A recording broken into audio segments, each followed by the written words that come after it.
Maar ons behoort versoening te soek onder mekaar. Hierdie is liefde onder broers en susters. En mense wat 'n verhouding wil hê en 'n verhouding en versoening wil bewerkstellig. As jy nie kan vergewe nie, broer en suster, gaan God jou nie vergewe.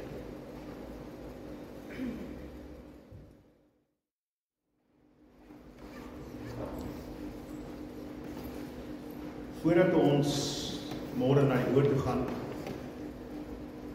die van julle wat hom geken het, pastoor Willie Olivier, hy was 4 pastore terug, die pastoor van hierdie gemeente, ek dink 4 pastore, ek, Leon, Willie, wil sê Hubert, maar nie Willie Botha, Adrie en pastoor Willie Olivier, dit is nou baie jaar terug. Hy het prostaatkanker, die dokter sê hy kan niks meer verder doen nie, en so dit is maar baie ernstig daar, so kom ons bid vir hom. Van julle sou hom geken het, van julle het nie idee van wie ek praat nie, maar hy was eens op 'n tyd pastoor van hierdie gemeente gewees, so kom ons dra hom op aan die Here. Vader, ons bid vanmôre vir die diensknegt pastoor Willie. Here, dat U met ons sal wees in hierdie tyd. Here my God, as dit in die genade is vanmôre om gesond te maak, Here, bid ons dit. En ons bid ook, Here God, dat U ons sal bekragtig, Here Vader, en sal bemoedig met die bemoediging waarmee ek net U kan bemoedig. O Heilige Gees, dat U in sy hart om rustig sal maak en vrede sal gee. En ek bid vir sy familie, Here. Here, ek bid dat die genade op hulle sal wees, dat die hand op hulle sal rus. Here my God, dat U hulle sal bemoedig en vashou en vrede gee. Here Vader, dit is baie moeilik om deur hierdie dinge te gaan. Om so naby aan die effek van sonde in hierdie wêreld, wat alles breek en alles skend en alles doodmaak, te wees. Maar Here God, ons is nie sonder hoop nie. Want ons hoop is in U. U is ons rots. En ons weet, Here, dat hierdie tentwoning, wanneer dit neergelê word, uiteindelik verruil sal word vir 'n tent wat nie sal vergaan nie. 'n Tent wat nie sal siek wees nie, 'n tent wat nie sal seer hê nie. En so ons kyk met hoop na daardie dag, Here, vir pastoor Willie en ook vir onsself en vir ons elkeen, Here. Maar ek vra, Here God, terwyl ons met daardie hoop kyk, dat U ons sal troos in hierdie oomblikke. En ook sy familie en almal daarin. In Jesus naam. Amen en amen. Nou vanmôre kom ons, as jy dat wil, baie na Matteus hoofstuk 6, ons is nog steeds by die Onse Vader, maar ons is daar aan die einde van die Onse Vader. Ons kom nou aan die moeilike gedeelte van die Onse Vader, soos wat jy kan sien in die titel van vandag se preek, vergewe mekaar. En as jy wil afskakel nou en sê ek het hierdie nou gehoor 1000 maal en jy gaan nie vir my oorreed vanmôre om daardie ou te vergewe teen wie ek iets het nie, dis reg, ek gaan nie probeer. Maar ek gaan vir jou sê wat Jesus vir jou gesê. Ek gaan nie vir jou sê wat jy moet doen nie, maar ek gaan vir jou sê wat Jesus vir jou gesê het jy moet doen. So kom ons lees Matteus hoofstuk 6 van vers 7 tot 15 en worstel met hierdie woord vanmôre wat so moeilik is vir ons baie keer. Hy sê wanneer julle bid, moet julle nie soos die heidene 'n stortvloed woorde gebruik nie, want hulle dink dat hulle op grond van hulle baie woorde verhoor sal word. Moenie soos hulle wees nie, want julle Vader weet wat julle nodig het, nog voordat julle hom vra. So moet julle dan bid. Ons Vader wat in die hemele is, laat U naam geheilig word. Laat U koninkryk kom, laat U wil geskied soos in die hemel, so ook op die aarde. Gee ons vandag ons daaglikse brood, en vergeef ons ons skulde, soos ook ons hulle vergeef wat teenoor ons skuldig staan. En bring ons nie in versoeking nie, maar verlos ons van die bose. Want aan U behoort die koninkryk en die krag en die heerlikheid tot in ewigheid. Amen. Want as julle die mense hulle oortredings vergewe, sal julle hemelse Vader julle ook vergewe. Maar as julle die mense nie vergewe nie, sal julle Vader julle ook nie julle oortredinge vergewe nie.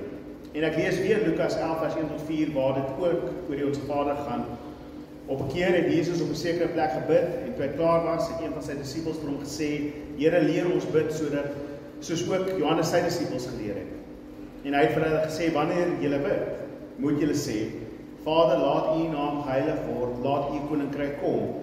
Gee ons elke dag ons daaglikse brood en vergeef ons ons sondes, want ook ons vergeef elkeen wat teenoor ons skuldig staan. En bring ons nie in versoeking. Amen. Vader, mag hierdie woord in ons harte vrug dra vanmôre, Here God, mag dit geseën word.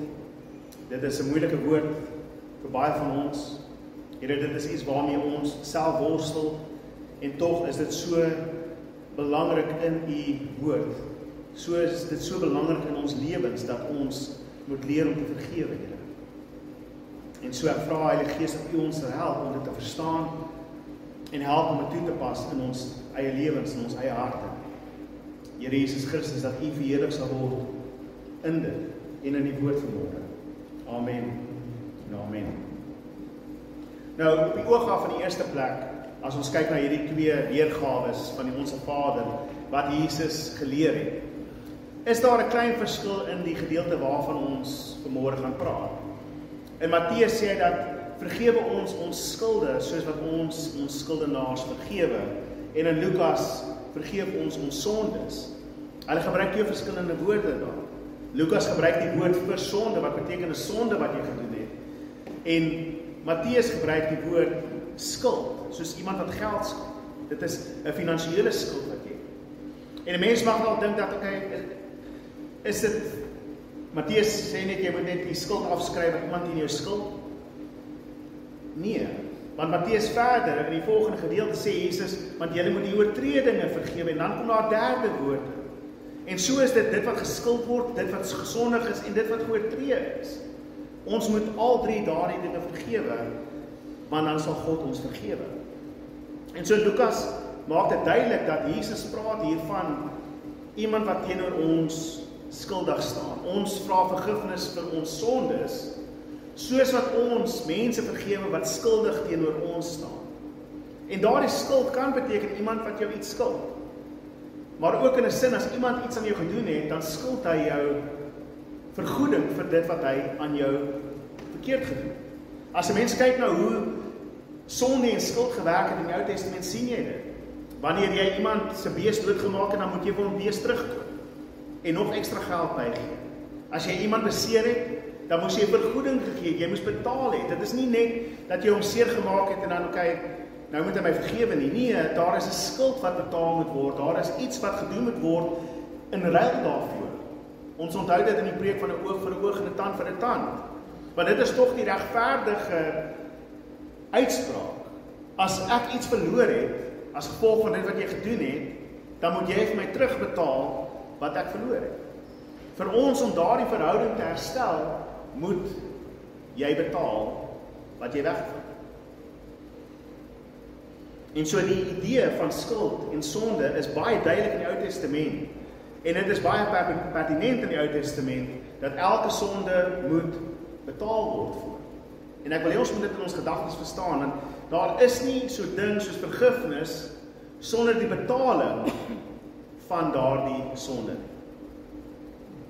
Want ons het 'n probleem met hierdie gedeelte oor vergifnis, want ons ken die baie bekende woorde vergewe en vergeet. Ja, ek sal nie die radio gaan doen maak nie, baie goed so. Hoor julle nie die gekraak nie, ek hoor dit. My ore is daai kant toe gerig, so ek hoor al die klanke wat van daai kant af kom. Julle is so gelukkig. Maar ons sien dat daar is nie regtig in die skrif so 'n ding van vergewe en vergeet nie. Ek wonder of julle dit weet, maar daardie woorde kom nie in die Bybel voor. Vergewe en vergeet is nie in die Bybel. Daar is miskien 'n verwysing daarna in die sin waar God sê dat ek vat jou sonde en ek gooi dit in die see en ek dink nie meer daaraan nie. Maar dit is die naaste wat jy gaan kom aan vergewe en vergeet. Die punt is dat elke sonde wat gedoen is, moet betaal word. Dit is die basiese beginsel van reg en geregtigheid. Iets moet betaal en iemand moet betaal. En ek het dit al voorheen genoem en ek noem dit weer, en dit is iets wat ons moet besef. Dat wanneer ek iemand vergewe, besluit ek om die koste te dra van dit wat geskenk is. Dis wat vergifnis beteken. As ek jou vergewe omdat jy my venster gebreek het, wie gaan die venster regmaak? Ek. Reg? As jy betaal vir die venster en dan sit jy nie in die venster, dan vergewe ek jou en jy betaal daarvoor. As ek jou vergewe sonder dat jy dit terugbetaal het, die venster is gebreek, ek moet nog steeds die venster regmaak, ek besluit om die koste te vat vir jou en ek betaal daardie venster, reg? En so is dit met alle sonde. Wanneer ek iemand vergewe, kos dit my. Dit kos my. En so vergifnis is nie 'n ligtelike ding waar ek net sê, vergewe en vergeet. Nee. Dit is 'n besluit om te sê dat ek sal die koste dra van daardie skuld. Dis uiteindelik vergifnis. Elke sonde word betaal. Maar ons sukkel net. En dit is so interessant in hierdie gedeelte van die gebed waar Jesus praat oor die Onse Vader in Matteus, is hierdie die enigste punt wat hy wil verduidelik. In Lukas verduidelik hy nie die vergifnis nie. Maar Matteus het hy nodig om te verduidelik, hierdie is die rede hoekom jy moet vergewe. Dis wat Jesus sê. Reg? Vers 14 en 15. Want as julle die mense hulle oortredinge vergewe, sal julle hemelse Vader julle ook vergewe. Maar as julle die mense nie vergewe nie, sal julle Vader julle ook nie julle oortredinge vergewe nie. En dit is baie moeilik om mee te worstel. Dit is baie moeilik om aan hierdie gedagte te dink, as ons nie vergewe nie, gaan hy ons nie vergewe nie. En dit is nie net Matteus nie, alhoewel Jesus hier by die Onse Vader dit noem, is dit nie die enigste plek nie. Ons sien in Lukas 6 op 'n ander geleentheid. Lukas 6 vers 36-37 lees ons, julle moet barmhartig wees soos julle Vader barmhartig is. Moenie oordeel nie, dan sal ook julle beslis nie geoordeel word.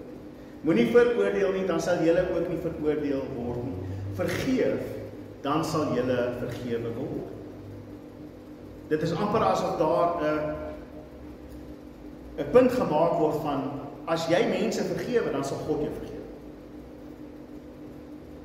Dis nie net in Lukas nie, Markus 11 vers 25. Wanneer julle staan en bid, dis elke keer wanneer met gebed te doen. Wanneer julle staan en bid, as julle iets teen iemand het, vergewe hom, sodat julle Vader in die hemel julle ook julle oortreding kan vergewe. Beteken dit dan, as ek nie daardie persoon kan vergewe wat teen my gesondig het nie, staan ek dan onder die oordeel van God, sonder vergifnis? Is dit wat Jesus vir ons hier sê? As ek nie my broer kan vergewe nie, dan gaan God my ook nie vergewe nie. En dan het ons miskien die worstelstryd in ons hart, beteken dit dat ek dan hel toe gaan as ek my broer nie kan vergewe nie? Is dit hoe gevaarlik dit is? Is dit die dun ys waarop ek vanmôre skaats? Dat as ek nie kan vergewe nie, dan staan ek nog onder die oordeel. Ek dink nie dit is wat Jesus sê. Want ek dink ons moet iets verstaan wat aangaan in die gedeelte. En dit is hoe God ons vergewe. Ek dink om te verstaan hoe ons ander vergewe, moet ons verstaan hoe God ons vergewe. En ek dink daar is 2 punte wat ons moet verstaan oor ons sonde vergifnis en oor hoe ons voor God regverdig staan vanmôre. En die eerste punt is dit, dat jy is al jou sondes vergewe die dag toe jy geglo het in Christus en sy verlossing. En jy is regverdig verklaar in die oë van God die regter. God wat oordeel oor elke saak tussen elke mens en alles wat jy doen, elke ydelle woord wat jy sê, elke daad wat jy gepleeg het. En ek en jy behoort eintlik te betaal vir alles wat ons gedoen het. Maar in Christus, lees ons in Romeine 8, hulle wat in Christus is, staan nie veroordeel nie, want hy het betaal daarvoor. Iemand moes betaal het. Christus het betaal. Die sondes wat jy teenoor God gedoen het, is betaal deur Christus en word betaal deur Christus.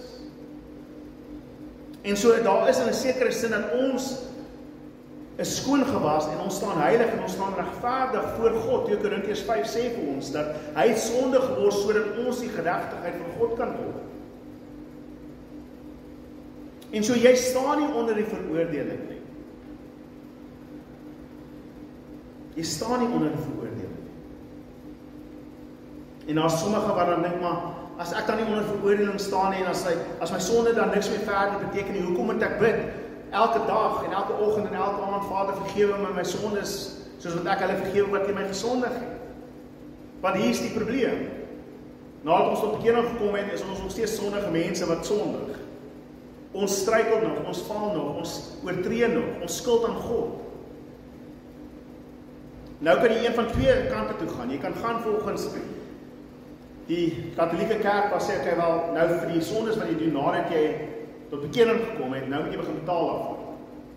Nou moet jy begin soveel Hail Mary sê, nou moet jy begin om geld in die offerande mandjie te sit, en as jy gesteel het, moet jy aan die kerk geld gee, nie eens aan die ou wat jy vir wie jy gesteel het nie, baie interessant, aan die kerk die geld gee, en ek kan vir julle 'n boksie neer sê, en sê, elke sondag wanneer ons kom, gaan tel op wat se sonde jy gedoen het, en kom betaal, en koop jou vergifnis, koop jou vryheid.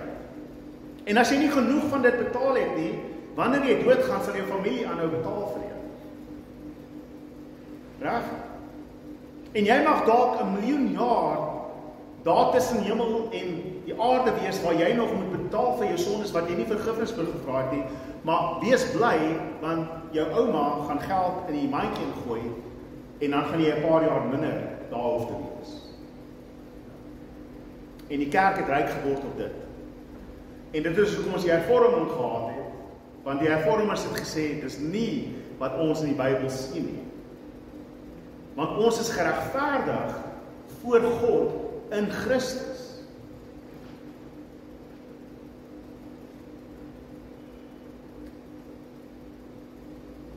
Wanneer Christus ons vryspreek, moet ons besef dat 2 dinge gebeur. MacArthur stel dit baie goed in sy kommentaar op hierdie gedeelte. So ek leen maar by hom vanmôre. Hy sê, wanneer ons tot bekering kom, dan word ons vrygespreek voor die regter van die heelal. En daarna vra ons vergifnis van ons Vader, wat lief is vir ons. Daar is 'n verskil in hoe ons vra vir sonde vergifnis, wanneer ons sy kinders is, teenoor wanneer hy die regter is. Wanneer hy die regter is, dan moet jy betaal vir jou sondes. Wanneer jy tot die Vader moet, dan betaal sy seun vir die sondes. En nou gaan die vergifnis nie daaroor dat ek moet op een of ander manier vergoed of skuld betaal om vergewe te word. Maar ek moet elke dag kom na God toe in berou. En dit is hoekom Johannes skryf in 1 Johannes 1 vers 9, dat wanneer ons elke dag, dankie, as ons sondes bely, hy is getrou en regverdig. Hy is getrou en regverdig. En daarom sal hy ons sondes vergeef en ons van alle kwaad reinig. Maar ons moet ons sondes bely. Nou is dit nie dat ek in skuld staan voor die regter aan wie ek moet betaal nie, maar ek hardloop in my hart en sê, Vader, jammer dat ek dit gedoen het. Dis 'n ander vergifnis, né? Dink daaraan. Jy vra mos vergifnis by jou pa anders as wat jy vra by 'n regter. Of by 'n koning of by 'n leier. Dis 'n ander manier van vergifnis vra. Maar jy verwag ook 'n sekere vergifnis. Jy verwag dat my pa sal my daarom vergewe. Al vergewe die regter my nie, my pa sal daarom my vergewe op 'n manier, of my ma sal my vergewe, my ouers sal my vergewe. Dit is 'n ander vergifnis en dit is 'n ander belydenis wat gedoen word. En so ons het daardie versekering dat ons in Christus geregverdig staan. Ek dink Romeine 8 vers 33 daarvoor en toe, is nie op die bord nie. Sê Paulus, wie sal 'n klag teen die uitverkorenes van God bring? God self spreek hulle vry. Wie sal julle aankla? Christus het ons vergewe. En so daar is nie meer 'n klag teen ons in daardie sin voor die regter van die heelal nie. Maar ons sondig nog teenoor ons Vader. in die hemel. En ons behoort berou te hê oor dit wat ons doen. Daar is 'n belydenis, daar is 'n berou. En so ons kom elke dag en elke oggend en elke aand voor God en sê, Vader, vergewe my vir my sonde. As ek dit nie doen nie, ek mag dalk geregverdig wees in Christus, maar my verhouding met my Vader is geskend en bly geskend, want ek kom nooit na hom toe om vergifnis te vra.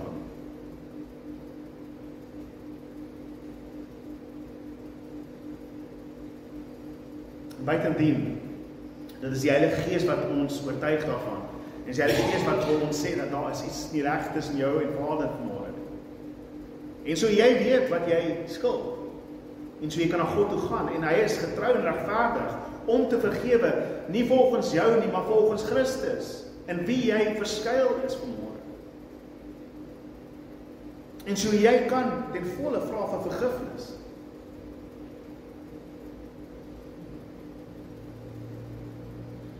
So hoe kan ons dan daardie gedagte kry dat ons word vergewe wanneer ons vra vir vergifnis, maar Jesus in Matteus, Markus, Lukas en daar is 'n gedeelte wat min of meer so klink in Johannes ook.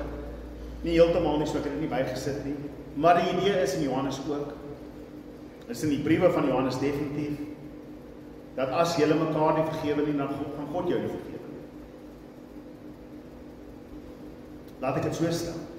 As jy nie die verhouding met jou medebroer en suster wil regmaak nie, gaan jou verhouding met God nooit reg wees nie. Dis wat daar gesprake is.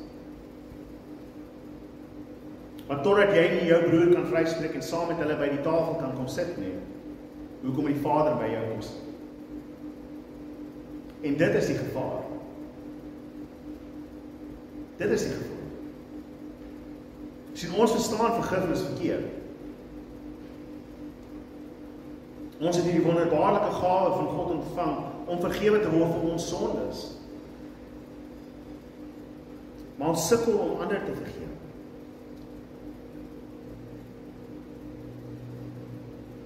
En dit is omrede ons dink vergifnis beteken ek moet net vergewe en vergewe. Ons dink die idee van vergifnis is wanneer ek bid, soos wat Markus dalk klink. Wanneer ek bid moet ek daarna sê, Here, ek vergewe hierdie een en hierdie een en hierdie een en hierdie een. OK, ek kan almal vergewe wat ek dink ek kan vergewe. Vader, vergewe myne. Ons dink dit is 'n transaksie in daardie sin. Dis nie wat dit beteken. Ons het dit vroeër gesien in hoofstuk 5. As jy 'n offer na die altaar toe moet bring en jy onthou jou broer het iets sê, wat moet jy doen?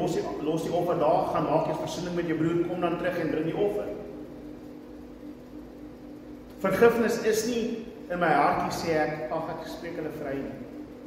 Dis nie ek vergewe hulle. Nee. Vergifnis beteken versoening. Vergifnis beteken dat ons moet 'n verhouding herstel wat gebreek is. Skuld moet nog betaal word. En wanneer ek jou vergewe, moet ek dit duidelik maak dat ek is die een wat bereid is om die prys te betaal vir dit wat jy gedoen het. Sodat daar versoening tussen ons kan wees. Dis vergifnis. Dis nie vergewe en vergeet nie.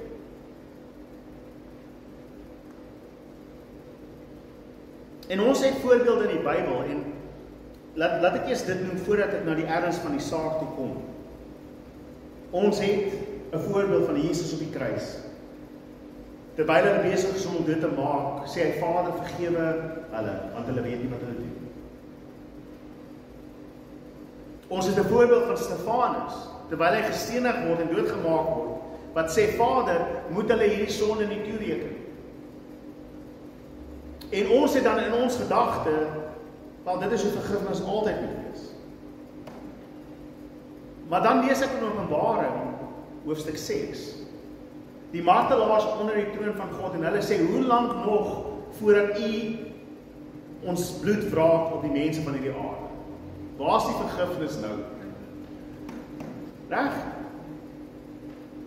Jesus het vergewe op die kruis. Stefanus het vergewe terwyl hy gestenig word. Al die res van die martelaars, hoe lank nog voordat u ons bloed wreek op hierdie mense van hierdie aarde. Waar op die volgende gedeelte van Openbaring gaan en die konings het begin bewe toe God sy oordeel uitstort op die aarde. Het hulle nie vergewe nie? Ons moet een ding baie mooi besef. Daar is oomblikke wanneer die Heilige Gees binne in jou hart die gawe van vergifnis gee vir hulle wat iets aan jou doen. Dit is 'n gawe, dit is nie uit menslike krag uit. Stefanus vol van die Heilige Gees het gesê wat hy gesê het. Christus, absoluut vol van die Heilige Gees, het gesê wat hy gesê het. Maar daar is ook 'n baie belangrike punt. Stefanus het nie vir hulle gesê, ek vergewe julle dat julle my gooi met klippe nie. Jesus het nie eens vir hulle gesê, ek vergewe julle omdat julle my op die kruis vasbyker nie. Hy het gesê, Vader, moet hulle die sonde nie toereken. Hoekom? Want daardie mense is besig om iets aan God te doen, nie aan hulle nie.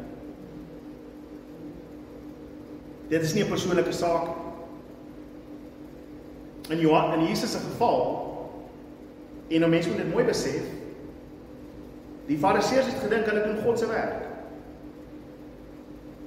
Die Fariseërs het gedink hulle tree op volgens God se wet, om hierdie man wat sê hy is God dood te maak.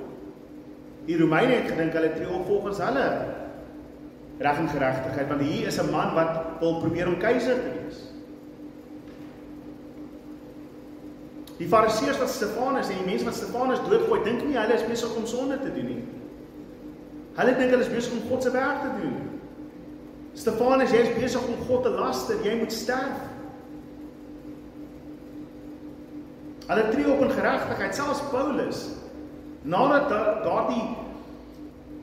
Stefanus doodgemaak is, word vol ywer, want hy dink ons doen die regte ding vir God in sy naam.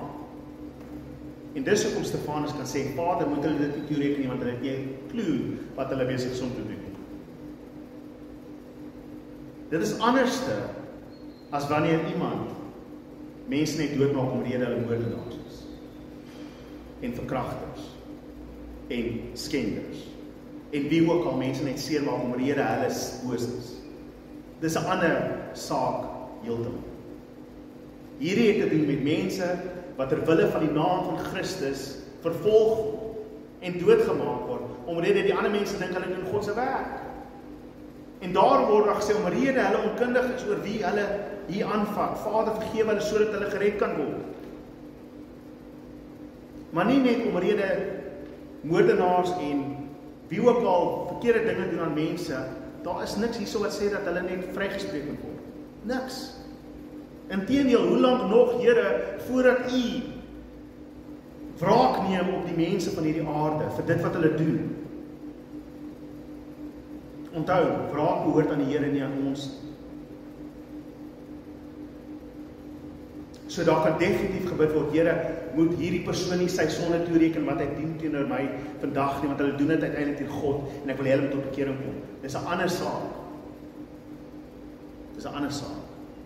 En daar is oomblikke waar die Heilige Gees in 'n bonatuurlike manier vir iemand daardie gawe van vergifnis gee om te vergewe dit wat aan hulle gedoen word. En ek en jy kan jouself nie voorberei vir daardie dag nie. Ons weet nie wat gaan gebeur nie. Maar daar is nie op jou 'n las vanmôre om te sê ek moet net almal vergewe vir wat ook al hulle gedoen het en dit beteken dat ek in my hart moet sê vergewe jou en dis okay. Vryspraak ja. Sal by dit. Jy kan in daardie sin kan jy sê, Here, ek gee hulle in U hande oor, soos wat die martelaar sê. Here, hulle staan onder U oordeel.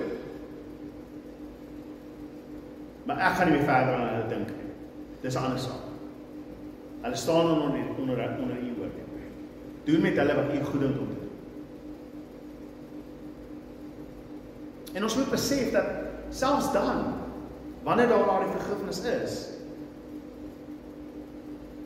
beteken dit nie dat die straf nie kom nie.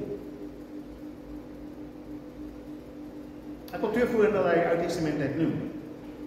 Die eerste een is toe Miriam en Aaron agter Moses se rug geplaai het door Moses. En Miriam word met melaats getref.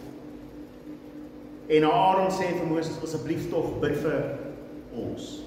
Jammer dat ons dit gedoen het. Onmiddellik val Moses op sy knieë voor God en sê, Here, moet hulle die sonde nie toereken nie, vergewe hulle asseblief. Waarop God vir Moses sê, as haar pa in haar gesig gespoeg het, sou sy nie onrein gewees het vir 7 dae nie. Daarom laat sy buite die kamp wag vir 7 dae. Sy is nie ongestraf gelos nie. Ja, Moses, ek sal haar vergewe ter wille van jou, maar sy gaan betaal vir wat sy gesê het.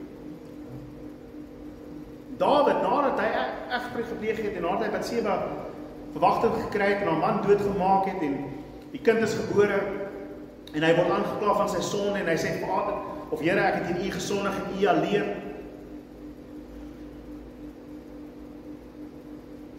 Sterf die kind. Want die Here het gesê, dit is sonde. Die kind gaan nog steeds sterf. David vas vir 7 dae, 8 dae, vas David in die hoop dat God genadig sal wees en die kind sal red. Daai kind sterf. Ja, David, jy is 'n man na my hart. Maar nommer 1, daai kind gaan sterf. Nommer 2, jy gaan nie die tempel vir my bou nie, want jou hand is vol bloed. Daar's nog steeds 'n betaling daarvoor, daar's nog steeds 'n straf. So ons moet nooit besef of nooit dink dat om iemand te vergewe beteken dat hulle nie gestraf gaan word nie. Dis nie wat daar aangaan nie. Daar is nog gestraf. En so ek kan nie vir jou sê, jy moet jou, die ou wat jou seer gemaak het, vergewe en vryspreek nie. Nee. Daardie persoon betaal vir sy sonde. As die Heilige Gees in jou hart dit uitstort na die liefde openbaar, om daardie persoon te vergewe, sodat tot bekering kom, fantasties. Maar dit is nie wat Jesus hiervan praat. Of ek dink nie, dit is waarvan Jesus praat. As julle nie saam met my stem nie, kan die enige tyd julle hand opsteek en sê, nee, ons nie. Ek erken dat julle nie saamstem nie, maar so.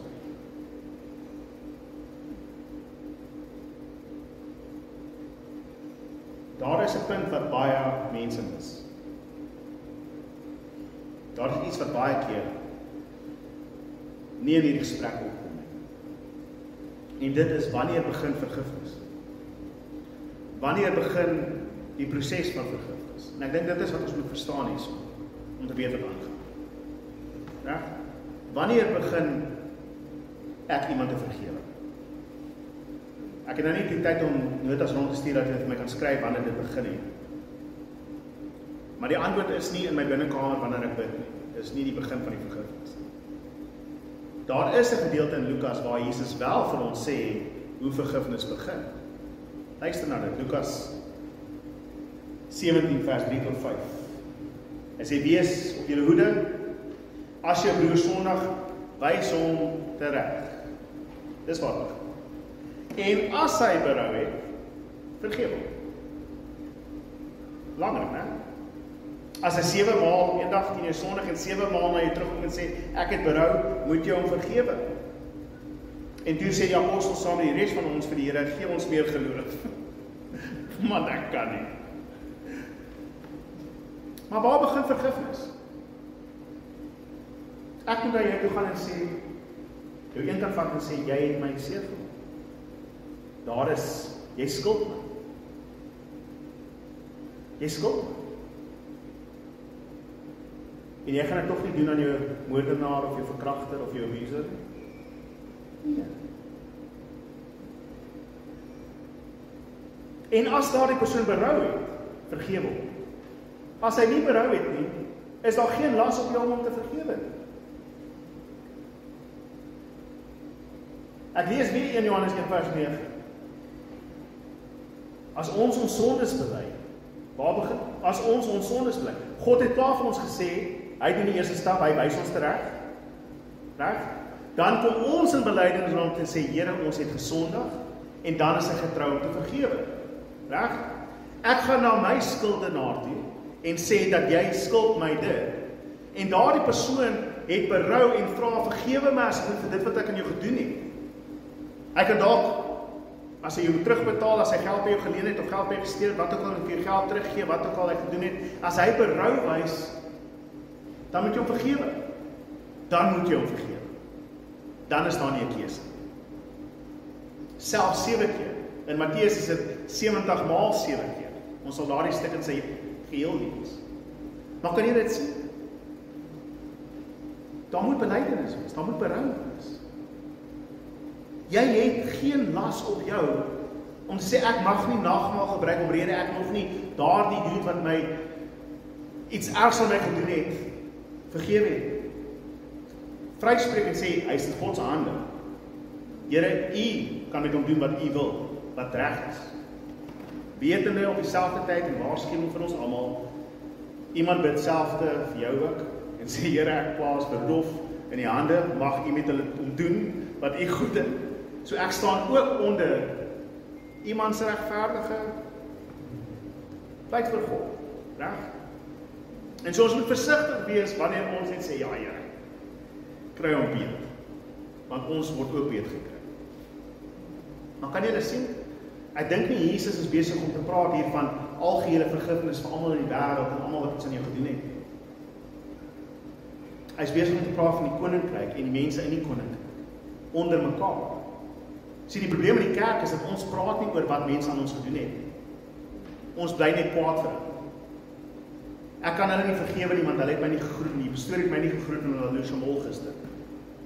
Nou begin ek te dink, daar's nou een of ander fout. Maar jy kom sê nooit vir my. Ek het jou nie gesien nie. Volgende week stap ons weer verby mekaar. Ek sien jou weer nie. En jy begin te dink, hierdie ou het regtig iets teen my. En jy raak net al hoe kwaad.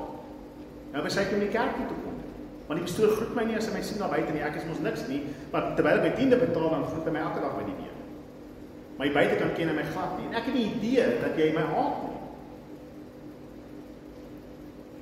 En hoeveel sondes word aan die mat gevee met daardie gedagte? En dit word nooit herstel nie. En ons wonder ook om die kerk so geskeur is. Want ons doen nooit hierdie proses reg nie. Vergifnis begin wanneer jy sê, jy het verkeerd gedoen. Of, Matteus 5, ek weet ek het iets verkeerd gedoen, so ek gaan na die persoon toe. Maar een van ons moet na die ander een toe gaan en sê, luister, of jy het iets teen my gedoen, of ek het iets teen jou gedoen, hoe gaan ons dit uitsorteer? Hoe gaan jy my terugbetaal? Hoe gaan ons dit reg? En wanneer daar berou en belydenis is, dan moet jy vergewe. 70 maal 7 keer, Here, gee ons geloof. Gee ons geloof om te doen. Maar sonder dit is die las nie op jou. Ons moet mekaar vergewe in die koninkryk, veral onder die gemeenskap van gelowiges. Daar is ander voorbeelde wat ek kan noem. Waar Paulus byvoorbeeld Timoteus sê, Alexander het my so seer gemaak, die kopersmid het my so seer gemaak, vir my ook. Vir my ook. Daar is selfs 'n stuk waar Jesus sê dat wanneer jy, ek weet nie of het op die bord het. Okay. Ja, ek weet dit nie. Jesus sê op 'n stuk, ek dink dit is in Lukas waar hy het noem, dat wanneer iemand in jou sondig, dit is Matteus 18 ook. Wanneer iemand in jou sondig, gaan na hom toe, vat hom een kant en sê vir hom wat verkeerd gegaan. As hy nie berou het, gaan kry 'n ouderling of 2 ouderlinge, gaan saam na die ou en gaan praat met hom. As hy nie berou het en jy het nie belydenis nie, sê dit vir die gemeente. Daar gaan voor die gemeente, dat die hele gemeente sê, luister, jy het hierdie ou seer gemaak, vra vergifnis. As hy nie wil luister nie, dan sê Jesus, dan is hierdie persoon vir jou soos 'n heiden en 'n tollenaar. Wat hy bedoel is, vir my, jy is nie meer deel van ons nie. Ons moet dit verstaan. Vergifnis is nie net hierdie rooskleurige ding van, vergeet, ons wil nie haal. Nee, dis 'n ernstige saak. As ons dit reg doen, dan lei dit na versoening en lei dit na gesondheid in die gemeente en genesing in die gemeente. Maar as ek nie weet wat ek teen jou gedoen het nie, gaan dit nooit gebeur nie. As jy nie vir my kom sê, Rudolf, ek hou nie van wat jy gesê het gister teen my nie, gaan ek dit nie weet nie. Miskien gaan ek dit weet. Maar wanneer gaan ons ooit vrede maak? Dis wat Jesus hier bedoel. En Jesus sê dan, as jy dan selfs dan wanneer hy berou het, hom nie wil vergewe nie. Hoekom moet die Vader jou vergewe wanneer jy berou het? Dis wat daar gaan. As jy nie jou broer kan vergewe nadat hy berou het voor jou en sê asseblief vergewe my wat ek gedoen het nie, hoekom moet die Vader jou vergewe? Dis wat daar gaan. Om dit te verstaan, gaan ek 'n baie lang gedeelte lees uit Matteus 18, vers 21 tot 35. Dis 'n lang stuk. So lees hom maar saam, want Petrus vra natuurlik hierdie vraag. En ek wil julle moet verstaan, julle moet nou verstaan hoe vergifnis werk en sien hoe die hele proses werk, want dit is wat Jesus hier verduidelik. Toe het Petrus nader gekom en hom gevra, Here, hoeveel keer sal my broer teen my sondig en ek hom vergewe? 7 keer? Jesus antwoord hom, ek sê vir jou nie tot 7 keer nie, maar tot 70 maal 7 keer. Daarom is die koninkryk, daai was die koninkryk weer, né? Daarom is die koninkryk van die hemele soos 'n koning wat rekenskap van sy slawe wou eis. Toe hy hulle skuld begin nagaan, is een wat 10.000 talent verskuldig was na hom toe gebring. Omdat hy nie kon terugbetaal nie, het die Heer bevel dat hy, as ook sy vrou en kinders, alles wat hy besit verkoop word en dat die skuld so terugbetaal moet word. Die slaaf het toe voor hom op die grond neergeval, laag voor hom gebuig en gesê, wees geduldig met my en ek sal u alles terugbetaal. Die Heer van daardie slaaf het hom innig jammer gekry, hom vrygelaat en sy skuld vir hom kwytgeskel. Die skuld word afgesny. Wie dra die skuld? Die koning, reg? Hy moet nou betaal vir daardie geld. Maar toe daardie slaaf uitgaan, en hier is ek en jy, het hy een van sy medeslawe gekry wat hom 100 denariërs geskuld het. Hy het hom in die keel gegryp, gewurg en gesê, betaal terug wat jy skuld. Sy medeslaaf val toe neer en smeek hom ook, wees geduldig met my en ek sal terugbetaal, selfde vergifnisboet. Maar hy wou nie. Inteendeel, hy het weggegaan en hom in die tronk laat gooi, totdat hy die verskuldige bedrag sou terugbetaal. Toe sy medeslawe sien wat gebeur het, was hulle baie ontsteld en het hulle Heer alles van vertel wat gebeur het. Daarop ontbied sy Heer hom en sê vir hom, jou slegte slaaf. Al daardie skuld het ek jou kwytgeskelp, omdat jy my gesmeek het.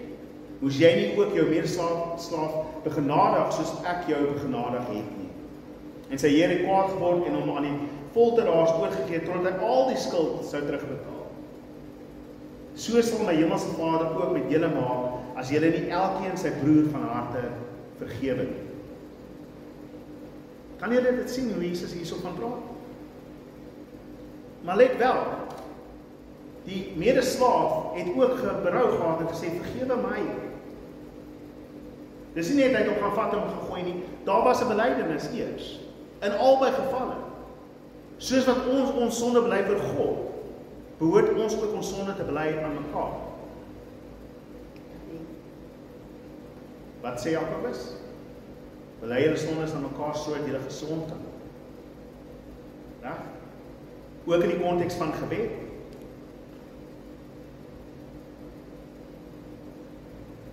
Ons vergewe omdat God ons vergewe het. Daardie ander gedeelte wat ek genoem het is in Matteus 18 ook, wat ek miskien net lees sodat julle dit, sodat julle weet ek praat nie ons nie. Julle pastoor lees die Bybel.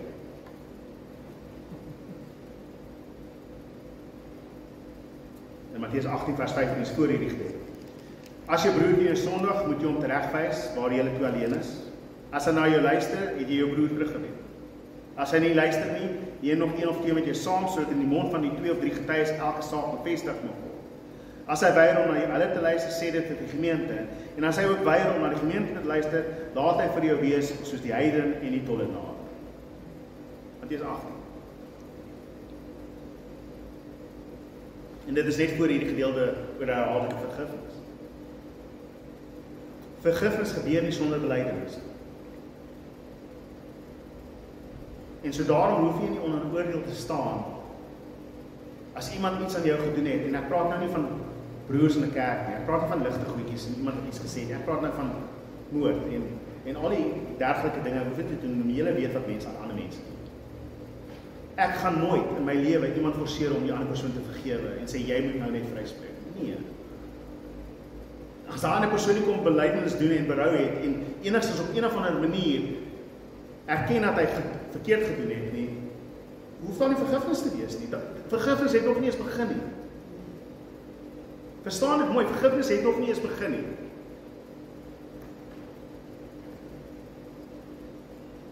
As dit 'n saak is soos Stefanus en Jesus in die kruis, en die Heilige Gees openbaar aan jou dat jy hierdie mense moet vryspreek, want hulle besef nie, en hulle sal nooit besef nie, want raai wie gaan dood wees om nie vir hulle reg te wys nie, jy.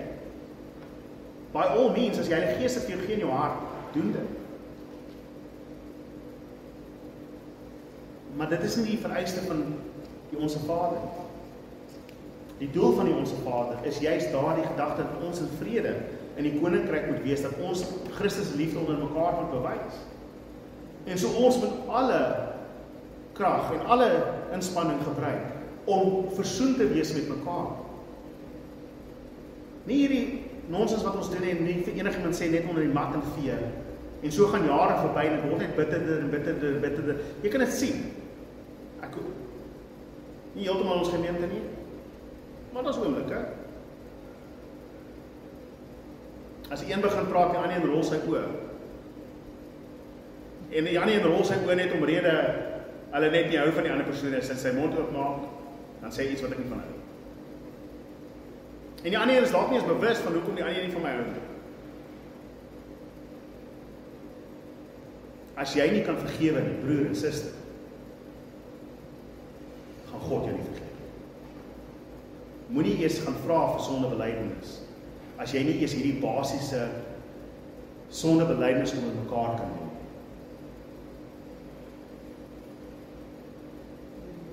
En so ek is jammer as ek julle seer gemaak het. Julle moet my vergewe. Wel nie moet nie, ek gaan nie vir julle sê moet. Vergewe my asseblief. Al wat ek kan vra is vergewe. En hoop dat julle my vergewe. Ek het daarom niks teen enigeen van julle. So, julle staan reg nie. Julle is reg in my boekies. Maar ons behoort versoening te soek onder mekaar. Laat die Here die wêreld oor. En los die ander mense in God se hande. Jy hoef nie. As daardie persoon nie berou gewys het nie, hoef jy nie te vergewe. Dit is nie 'n wet op jou nie. Dis goed vir jou eie hart en siel om hulle vry te spreek en God se hande te los. En as jy wil vryspreek en sê God moet hulle daai sonde in toereken en red hulle lewe, by all means go ahead. Maar dit is nie 'n wet nie. Hierdie is liefde onder broers en susters. En mense wat 'n verhouding wil hê en 'n verhouding en versoening wil bewerkstellig. Want as ek met God wil versoen word, moet ek met my broer versoen word. Ek weet nie of jy onthou 1 Johannes nie. Jy kan nie sê ek is lief vir God en ek haat my broer. Dis is dit. Maak dit sin. Ek hoop ons verstaan vergifnis bietjie beter. Kom ons bid. Vader,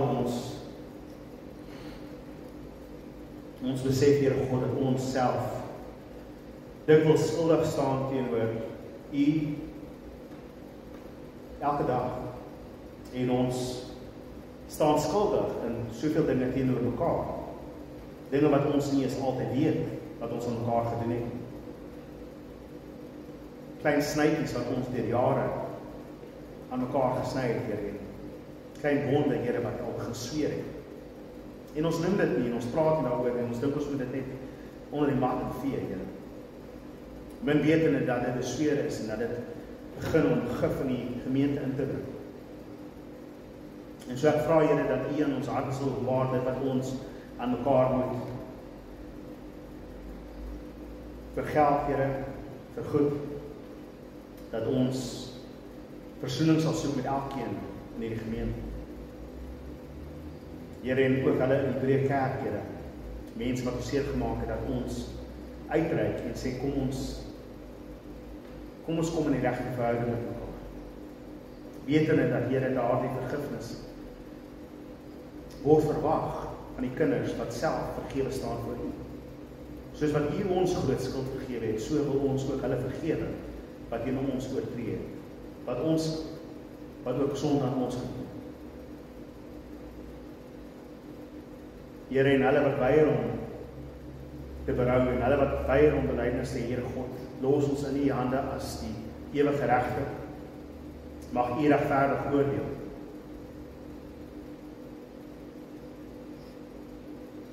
Soos wat U alleen weet. U is die een wat alles weet, en alle harte deursoek.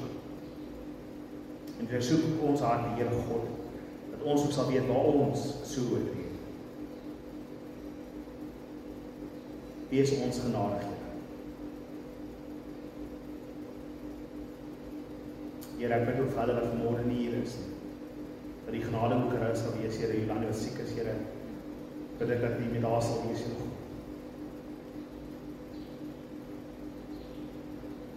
En dank daarvoor, Jesus. Amen.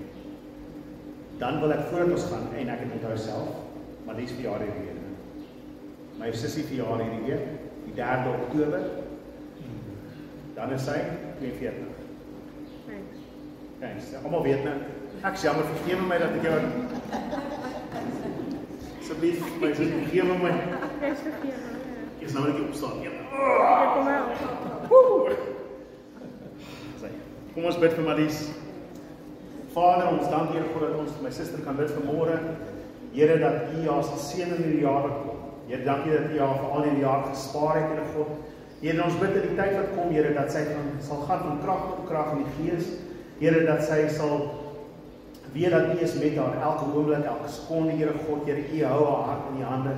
Here, Vader, U hou haar toekoms in U hande, Here God. En daarom hoef sy nie angstig te wees oor wat môre bring nie. Here, Vader, maar U is met haar, Here. U is haar rots waarop sy staan, Here God. U is haar skild, Here. Here, en U beskerm en bewaar haar, Here. Here, mag die seëning oor haar wees, mag alles wat sy wil doen in hierdie jaar wat kom, Here, mag dit goed gaan, Here. Mag jy haar seën in elke faset van haar lewe. Here, en alles wat sy doen by die werk, Here, by die huis, Here, in haar geestelike lewe, Here, in haar gebedslewe, Here God, dat U haar sal seën en sal net op jou hande sal dra, Here. Here, mag die genade oor haar wees in hierdie jaar. In Jesus naam. Amen en amen. Hoor my sussie. Dankie julle gaan in die seën van die Here. Goeiedag.